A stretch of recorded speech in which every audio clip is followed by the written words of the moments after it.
never listened to Luciano that much.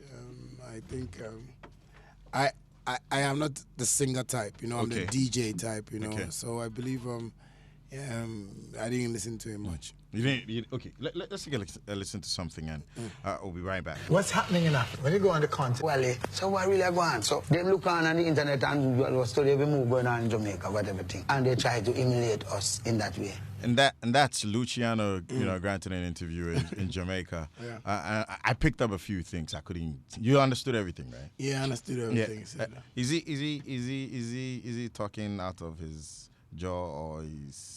Well, I feel sometimes certain artists feel, people have to follow their trend of music. But I would say, like, he made a statement of all those artists who think they are big in Jamaica are not big in Ghana, and that is a big lie. Because most of the youth in Ghana love Vibes Cartel. We love Alkaline. We love Movado. And Luciano himself is not big like that in Ghana right now. When you talk about Luciano, you talk about, my grandfather's time, old thing. Yeah, old type of music. But now, with the generation, he came to Ghana recently, and I believe he should, preach, the righteousness he's been talking about to the Jamaicans. Tell them, I didn't feel this was righteous, Yeah, because that is a big lie, What he's also saying about Stonebwoy, and he only God knows what he's talking about, is also a big lie, because when you talk about Stonebwoy, he's trying to push the career same way as I'm pushing, So he's doing something great that we Ghanaians love, and I don't think he should talk about that. And the thing is, it's about clarity. You guys give clarity in your music. You with the things with the words that you speak. He thinks that you go on the internet. Let's find what is happening. Alkaline sounds like nice. Magazine. No, but you see, I think it's a language, that people study, and he shouldn't think they are the only best people that can speak like Patois, because you can get someone in Ghana who speaks like very good French, more than maybe someone in maybe France who grew up, and never went to school, because maybe because of education, this one can speak and express him or herself better, So I believe what all he said on, the interview there was like full of lies, and I don't really want, things like that to happen. Sometimes when they come to Ghana, they have to respect us, because we believe we are all Africans, and he's in Jamaica and he has to believe. You've been out there for what? You stayed out there for a while. Yeah. I read somewhere that you lived out in Jamaica, for a while. Yeah. And what's the similarities of the things? I mean, correlation to what he said in terms of music. Well, I think Jamaicans and Ghanaians have same things in common. Recently I was just making a joke out of it. I was like, when you step in Jamaica, you're just gonna feel the mosquitoes and know that this is Ghana, But apart from that, I feel we are sharing the same vibes. I believe we're promoting the same things that they are promoting.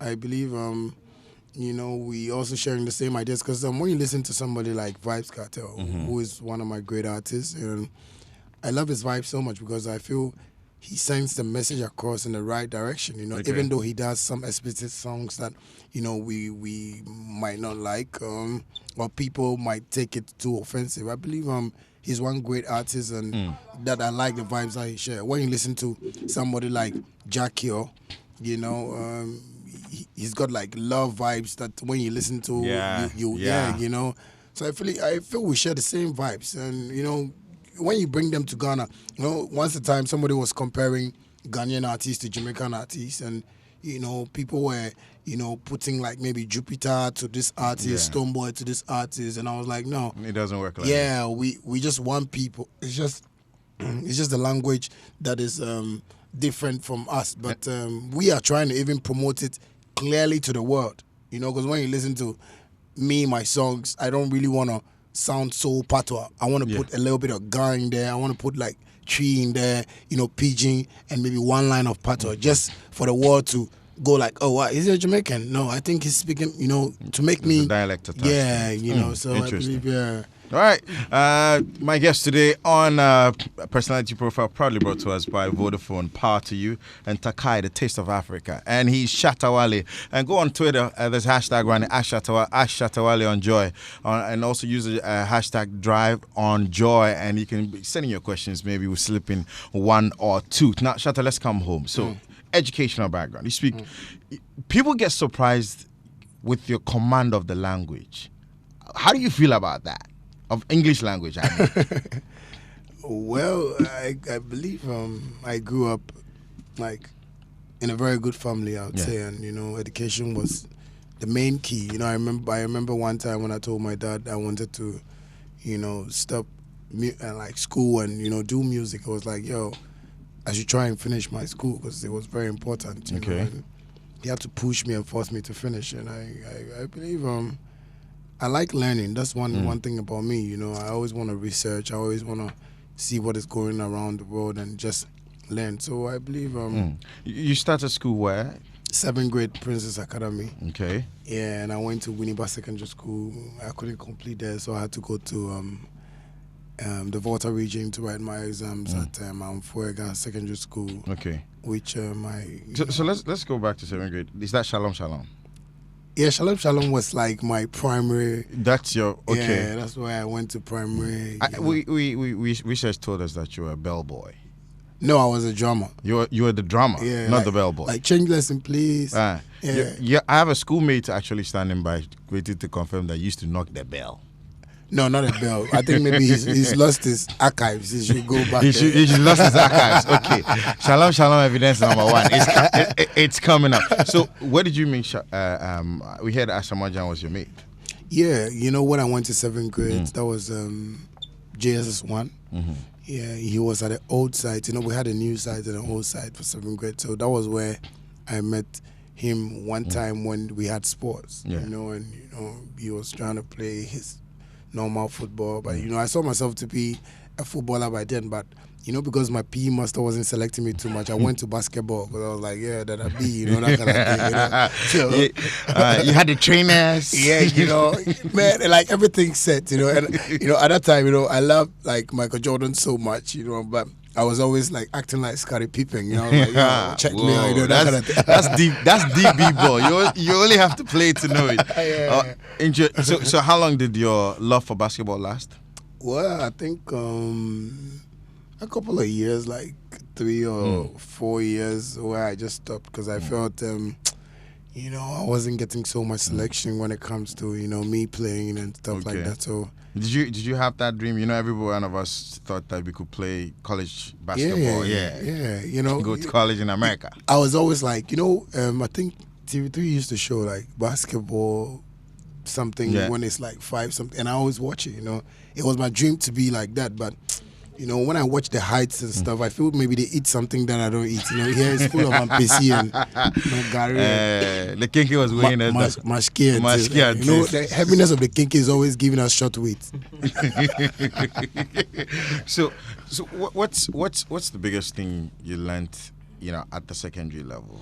Was that where music was solidified that, okay, I'm going to pursue music? Yeah, I think so.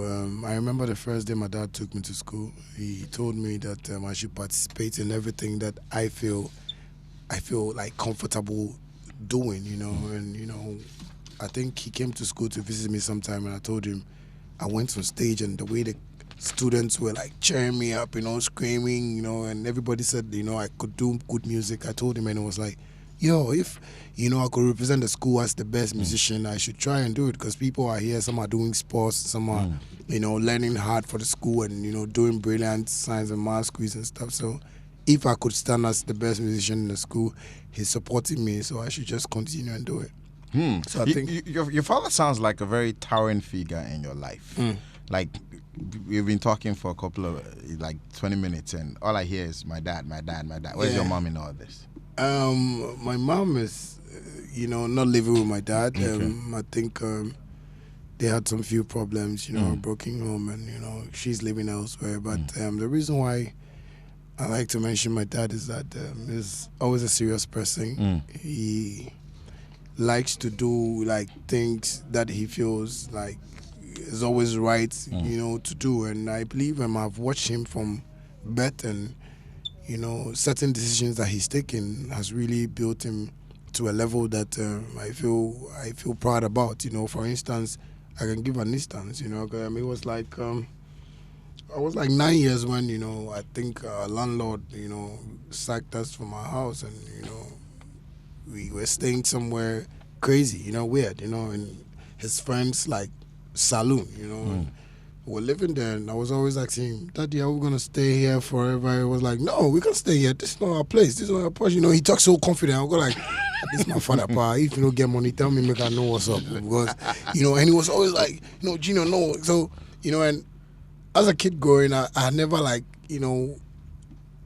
being to them public bathrooms, them public places. You were living in your own private space. Yeah, now you had to share. Yeah, so I was a bit shocked, on the level. So anytime he talks, I just watch him and go like, okay, yeah, okay. But one day I woke up and he told me, he talks to me like his brother, when I was young. Not as his son. No, because anytime he talks to me, like he's putting something in me for me to feel that, man can do it, and that kind of. So I think that thing really built me up, because I woke up one day and he told me he's got a house, we're going to live here and going to stay in the house. And my mom was pregnant by then. I was like, okay, my mom is going to be at the hospital until he pays for the house. We're not going to leave. I was like, this guy, bye, get him home. But he came home one day and took me to the house. And, that day I cried because, I really saw my dad from another side of life. So when we came down like that, I was always feeling some way for him, how his friends will see him, how people are going to talk about him. But, he really changed my view, changed my, mind of like what I was seeing around. So that's why, I always like to call his name anywhere I am, because I feel my motivation is my role model. I believe he's my Buju Bantan as well. It's your Buju. Abuju. Buju Bantan, My guest in the studio is Shatta Wale. Hey, if you want to tweet at us, please #DriveOnJoy. DriveOnJoy, and we'll pick up your question, one or two of them. Now, Shatta, let's jump back to, again, I'm still saying a little bit in school. You used to be bad, innit? What's the biggest punishment you suffered in school? I say when they asked me to weed a whole like big land, Big land. Yeah. The teacher stretched his eye and say, he threw a stone actually, he threw a stone from one junction to the other, like this guy, but I couldn't weed all, so I had to go see him and beg him and tell him I won't do. But it was like, no, it was the school's decision for me to do, and I had to do it because I have a very soft palm and I don't weed too. So you mean that I be palms? Yeah, I mean my palm has always been soft to do. And I be with Haliba. Let's jump into your career now. Since when was it that you decided to call yourself Bandana as a stage name? Well, I think it was in 2002. Yeah. When I started recording, I started featuring on a friend's album. What was the first song you ever recorded? The first song recording? First recording was That was I was with a ball by then, So that was the first time I entered the studio and recorded a song. With a ball? No, actually, I was living, we're living in the same area. Okay. Yeah, so that was the first song I recorded. It sounds like,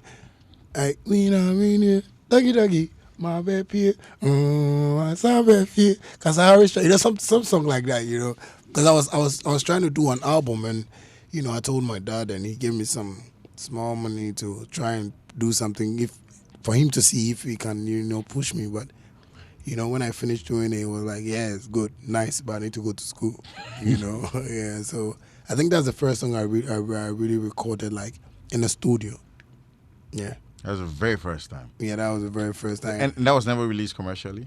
No. Right now, if I listen to it, so if I had released that song those times, people would chase me and beat me.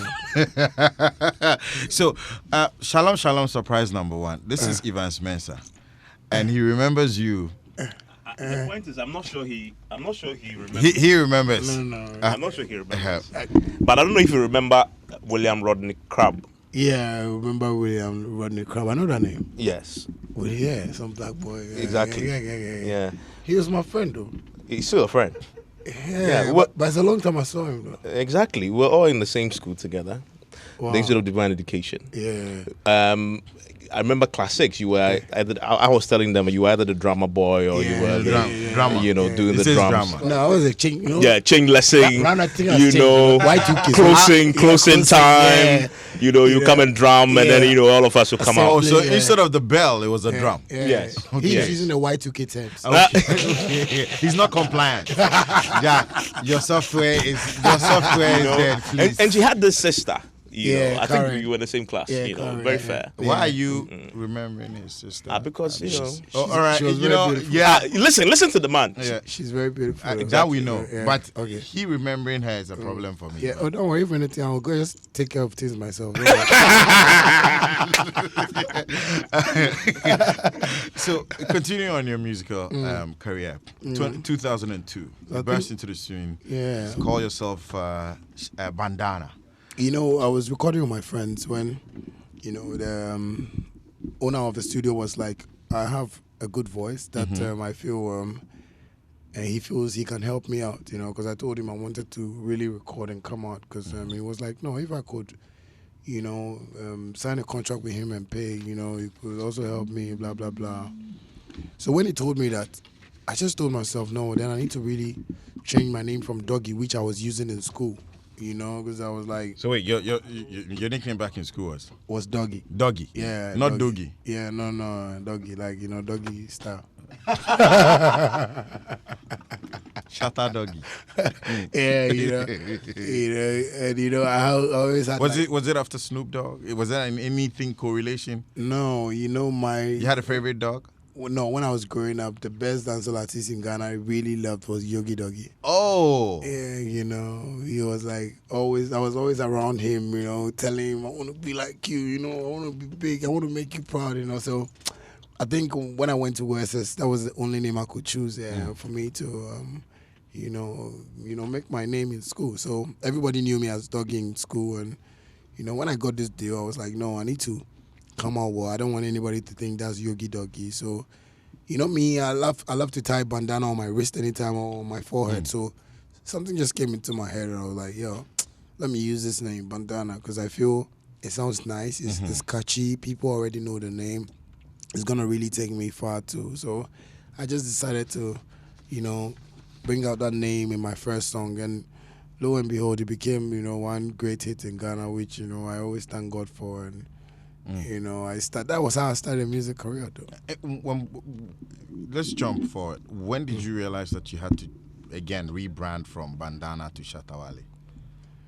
Well, it got to a time where, I felt I've been so much, like, under pressure when it comes to, like, the music industry. Because, when I came out, nobody educated me about, like, the way the industry was, I was facing problems here and there, like problems so like... What were some of the challenges?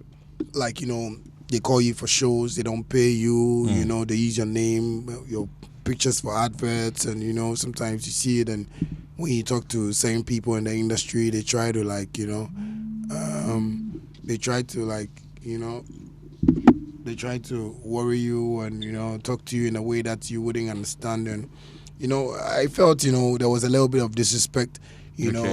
So I had to, get furious sometimes, speak my mind sometimes to certain people. Before you get paid. Yeah, because I was like, no, but Lil Bow Wow just came out and he's even bought a house. So why can't, that kind of thing, I was feeling that kind of way in me. So I think the industry started, like, which I wouldn't lie, started, grouping themselves around to make sure I wasn't in their circle anymore. And that is that why there was a long hibernation between Bandana and Shatta? Yeah, because I had to take a quick plan, which I decided to get myself a computer, some small keyboard, and start playing my own beats. And because I even go to studios and people didn't want to record me anymore, and my own engineer who really recorded me from the Bandana time, had to call me and tell me how many people are calling him not to record me because I don't respect, I don't do this. And I believe it wasn't that I don't respect. I was just fighting for what was my own, I like to get what was rightfully mine, So I just got this call from God that, buy a computer, work out something, start playing beats, and I started looking for softwares myself, started playing beats, and, I believe that really helped me up to now. And, You still play your beats?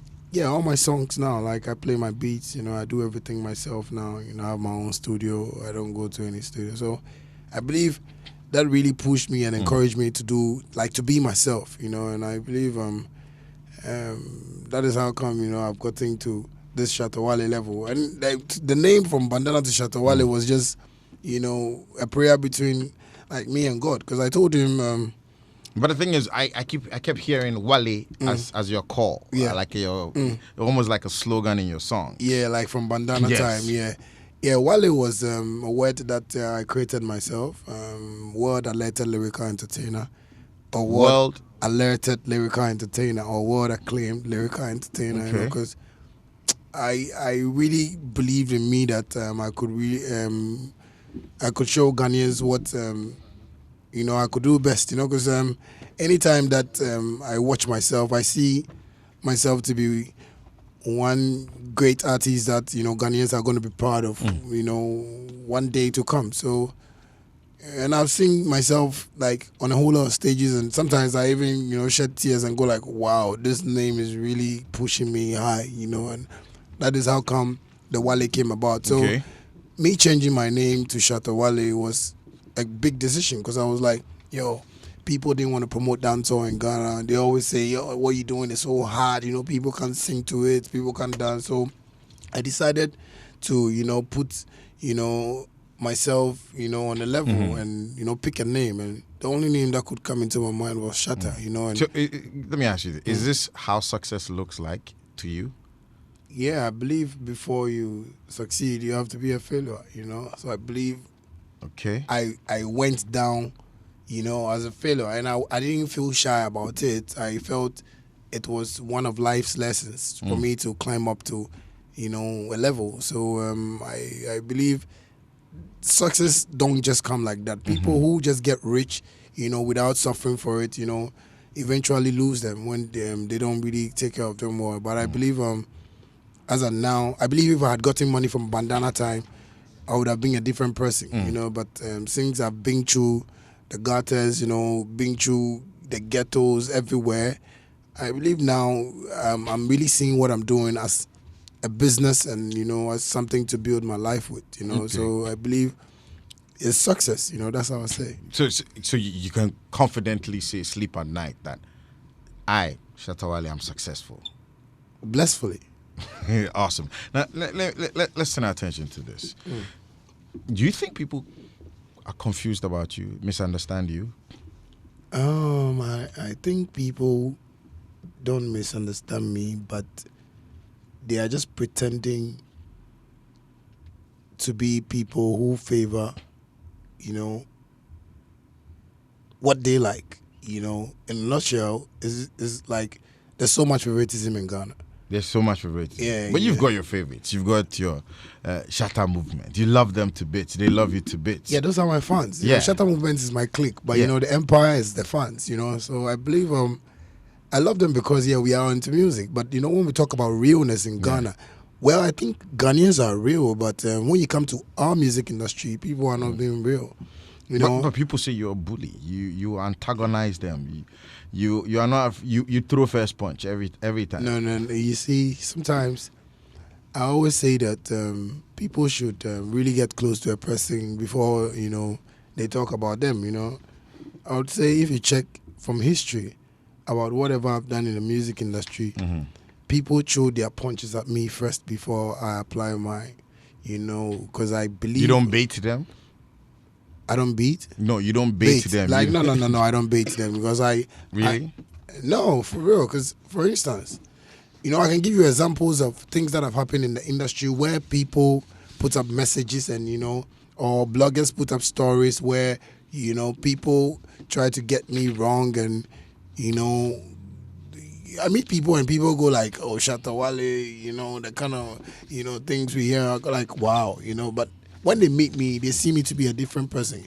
I'm seeing you to be a different person. I am. I'm a very nice person, no, for real, because it hurts, sometimes, but I have come to grow to be used to that kind of thing. My heart is like so hard that when you hit it now, I don't feel the pain. Are you proud of your reputation as the reputation you have? Well, I think any which way, God knows how clean my heart is, and God knows how real people, in this world know me to be. So I think people who say negative things about me are just people who really don't want to learn from life, but they just want to say things off-headed, but I believe the real people know who I am, because if I tell you the kind of important people in Ghana who, I go for advice and meet them and talk to them, you wouldn't believe, but such is life, you don't have to let everybody like you, some people are going to like you, some people are not going to like you. It's quarter to the top of the hour. Guest in the studio, Shatta Wale. Sometimes you need more than a day to finish your conversations with Vodafone's GH 2 Ghana CD packages. Pick one or two of them. Guest in the studios, Shatta Wale. So, families who have, girlfriends grooming them, they want to grow up, and be like, They have groupies. Yeah. Oh, you don't? Yeah. Okay. No. Me, Okay. Me, I'm a very serious guy, Yeah. But, ladies like me, I like ladies too, It's just normal, like friends, Okay. So, that is one thing I really want to change, because I believe Ghanaian artists are facing so much, when you talk about money problems, it's all over everywhere. Recently I heard there's this church somewhere that, artists, Ghanaian artists, when they hear there's, this man here trying to give money everywhere, everybody wants to rush and go there, and I heard this pastor is, doing miracles, helping people in the industry. And, every artist is going there because they heard he's been giving cars and he's been giving motorbikes, so people are rushing there, and recently I heard the pastor give a strong warning that if you come here with that mind that you are coming for a car, also you are a liar, the devil is a liar. The devil is a liar. I believe people should really give us a chance to speak out, because it's so hard to be in the studio to work, and I believe And not get paid for it. and Okay. most of them are scared to talk about it, but I'm talking for them. This is a question that's popped out about 60 times. Is Shatta Wale married? Well, I'm engaged, but I'm looking forward to do my wedding and invite everybody to So come. you've done the traditional. Yeah, I've done the traditional, but That's marriage. yeah, for real, but I really, sometimes, people would want to see, but I'm working on certain things, I really want to put things in place well, and let everybody, invite everybody from my, The whole Shatta movement will be there. Okay. But my final question. What's your biggest fear, if you have one? Well, I said this some time ago that my biggest fear is, I think God, I believe God is one great person that people should fear, because he can say no and yes to everything in life, But apart from that, Bashigi. And with that, we come to a close. It's 8 o'clock. Charles Ni Amamensa Jr. Shatta